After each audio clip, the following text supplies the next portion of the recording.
David, the jury has been deliberating for going on 6 hours now, and I just got word moments ago from one of the attorneys that the judge has ordered dinner for the jury, so we're likely in it for the long haul. The president has been recovering from COVID at his North Shores home since late Wednesday night, and then just before 2 p.m. Sunday afternoon, this highly anticipated announcement about his future. This letter should start showing up in the mail at hundreds of nearby homes soon. Taking a look from Chopper 16, this is the facility in question. It is Purdue's Agribusiness Center on Zion Church Road. The company stresses the source of the forever chemicals remains a mystery right now. David, for the better part of the day, it didn't matter whether it was a major highway, a side road, or a neighborhood like this one. State, county, and city roads all at some point today dealt with poor driving conditions. And unfortunately for the folks who have already plowed the roads and shoveled the driveways, as John mentioned, there is more snow on the way. Exactly the type of dangerous and icy conditions we've been talking about. Once that snow falls,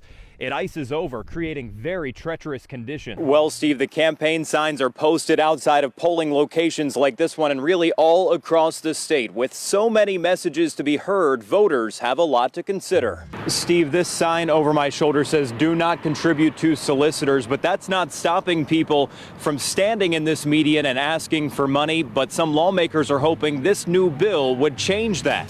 Todd, we're here on West Carroll Street near the roundabout and the health department, and it is at these two flagpoles behind me that the organization PFLAG plans to raise the rainbow flag. Steve, people have started to stream out of the building here. For the past 2 hours, there have been memories shared, tears shed, and a collective thank you from the Hilliard family to all of the people who have been there for them. Have you, in the wake of all of this, had to increase security? Are you at all concerned about interactions with Representative Mace and others who have said such harsh things about you? I'm not afraid to interact with anyone, and I'm ready to roll up my sleeves, dive into the details, and work with anyone who's willing to work with me and be serious. Biden made that historic announcement in Rehoboth Beach, and WBOC's Hunter Landon is there assessing reaction from some of his longtime supporters.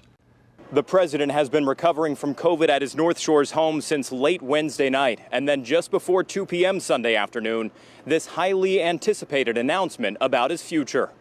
A political earthquake, and the epicenter is Rehoboth Beach. Angie Peer is vacationing from New Jersey. She's backed Biden for a long time, but says it was time.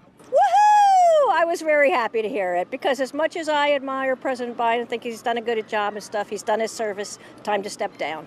Tanisha Brisbane is from Dover. Biden has been in Delaware and U.S. politics nearly her whole life.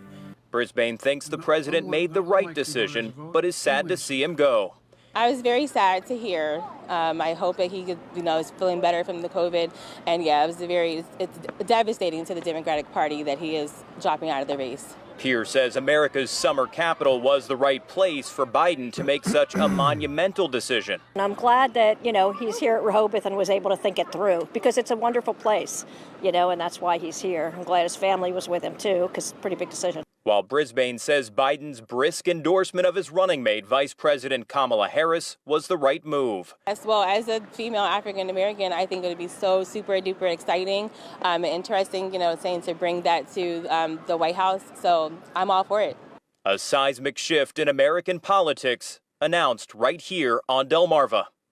The president was initially expected to leave Rehoboth on Monday. The FAA has now extended the temporary flight restriction over the area until Wednesday afternoon.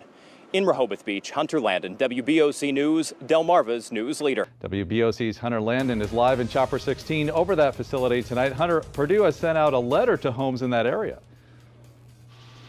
David, this letter should start showing up in the mail at hundreds of nearby homes soon. Taking a look from Chopper 16, this is the facility in question. It is Purdue's Agribusiness Center on Zion Church Road. The company stresses the source of the forever chemicals remains a mystery right now. Driving by Purdue Agribusiness, you may have wondered what goes on here. The company says it's a grain storage and processing facility.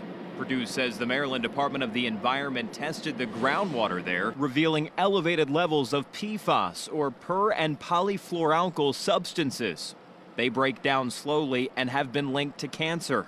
Purdue's CEO Kevin McAdams says the company wants to conduct more testing in nearby homes that could help find a cause. And we're asking for the public's help in doing some testing on each of those properties. And we're really hoping to hear from residents so we can partner with them on completing this testing of the wells.